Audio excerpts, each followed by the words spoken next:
তোমরা তো জানো না কখন তোমরা মরবা। শোনো, তুমি অপরাধ করিও যদি তোমার মনে হয় আল্লাহ তোমাকে দেখে না, তখন করিও। তুমি অপরাধ করিও যদি তোমার মনে হয় আল্লাহ তোমাকে জিজ্ঞেস করবে না, তুমি নিশ্চিত বেঁচে যাবা। তুমি অপরাধ করিও যদি তোমার মনে হয় যে আল্লাহ তোমার জন্য জাহান্নাম নির্ধারণ করবে, আর তুমি আল্লাহকে বলবা আল্লাহ আপনি বললেই হবে না আমি জাহান্নামে যাবো। যদি এই ক্ষমতার অধিকারী হও তাহলে তুমি অপরাধ করিও। তোমাকে বলি, মহিলা, মা, বোন, চাচা, চাচি, নামাজ ছাড়া মানুষ মুসলমান থাকে না।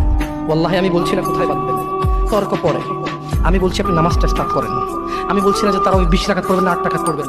আমি বলছি যে আপনি পড়েন, 2 রাকাত হইল পড়েন। আমি বলছি যে আপনি ঈশার নামাজ 15 রাকাত দরকার নেই, আপনি শুধু 4 পড়েন। আমি কি বলছি সুন্নত বাদ দিতে? আমি বলছি যে তুমি পড়ছো না, শোনো, ভয় পেও না, ঈশার নামাজ 15 রাকাত তোমার উপরে ফরজ নয়। আমি তোমাকে না করছি না 15 রাকাত পড়তে, আমি বলছি যে তুমি নামাজই পড়ো না, 4 পড়ো। এই 4 রাকাত ঈশা না পড়লে তুমি মুসলিম নও।